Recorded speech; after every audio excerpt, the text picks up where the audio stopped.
Llamamos levitación magnética al fenómeno por el cual un dado material puede, literalmente, levitar gracias a la repulsión existente entre los polos iguales de dos imanes o bien debido a lo que se conoce como efecto Meissner, propiedad inherente a los superconductores. La superconductividad es una característica de algunos compuestos, los cuales, por debajo de una cierta temperatura crítica, no oponen resistencia al paso de la corriente. Es decir, son materiales que pueden alcanzar una resistencia nula. En estas condiciones de temperatura no solamente son capaces de transportar energía eléctrica sin ningún tipo de pérdidas, sino que además poseen la propiedad de rechazar las líneas de un campo magnético aplicado.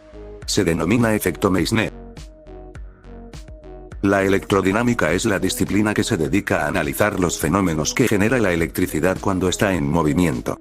Estos estudios se orientan a la interacción de campos magnéticos y eléctricos con cargas que se desplazan.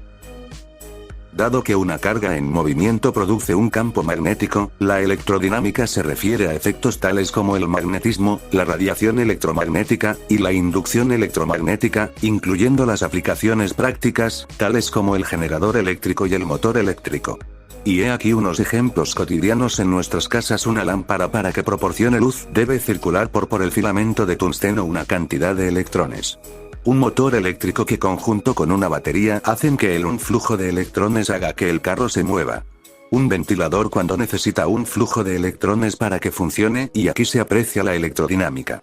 En el efecto fotoeléctrico también se aprecia la electrodinámica, ya que al la luz incidir sobre la placa provoca un salto de electrones que hace que se aprecie energía eléctrica. ¿Cómo funciona? Hola. Ah, mucho mejor. Gracias a la bombilla. En una casa normal suele haber una media de 30 bombillas. En cambiar todas las de Nueva York a 10 segundos por bombilla, tardaríamos 75 años. Con los datos que te damos, puedes convertirte en el rey de todas las fiestas. Las bombillas transforman la electricidad en un calor tan intenso que brilla. Para que se encienda, tiene que calentarse.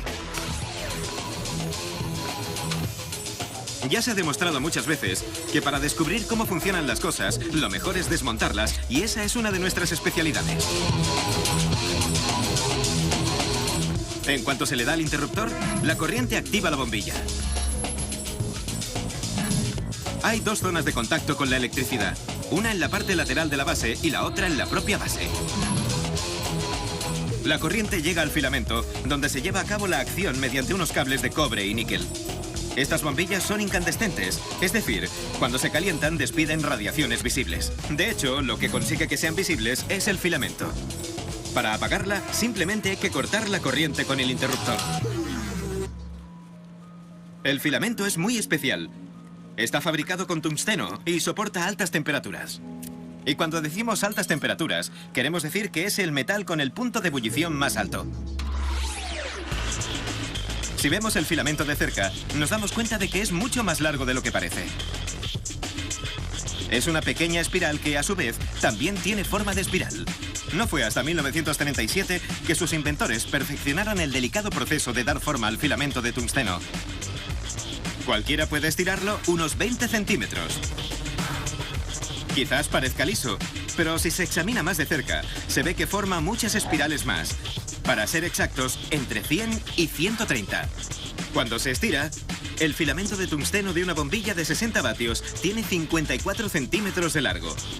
Pero cuando está cómodamente dentro de la bombilla, mide solo 2,5 centímetros.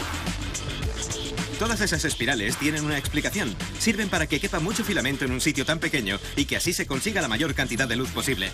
Las pequeñas partículas subatómicas denominadas electrones se ponen a trabajar. Los electrones bailan felices a través del cobre y el níquel. Pero en cuanto llegan al tungsteno, se acaba la diversión.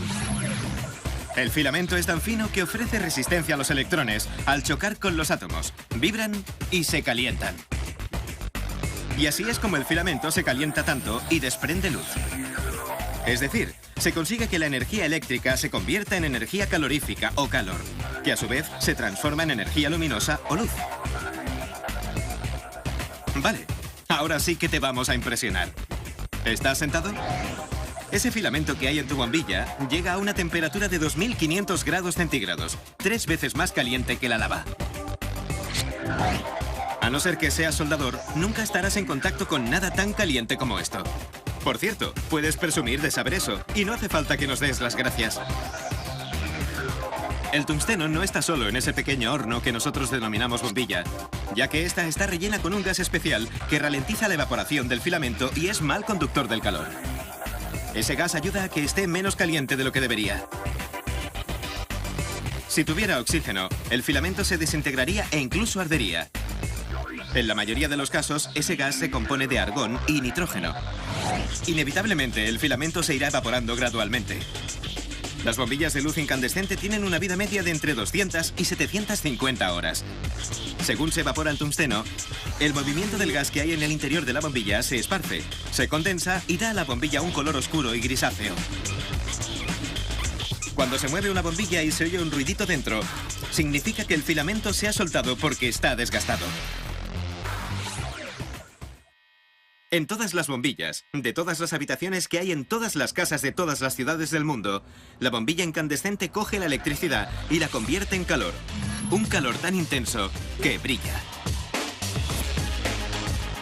Pero solo entre el 5 y el 10% de la corriente eléctrica se transforma en luz. El resto es calor. Y simplemente se pierde. Así que no es raro que los países hayan empezado a sustituir las bombillas por formas más eficaces de crear luz. Pero menuda historia. Las bombillas se empezaron a comercializar en 1920, porque eran baratas de fabricar en diferentes tamaños y voltajes. Desde entonces, han sido una fuente de luz constante, y eso demuestra que la bombilla fue una idea brillante.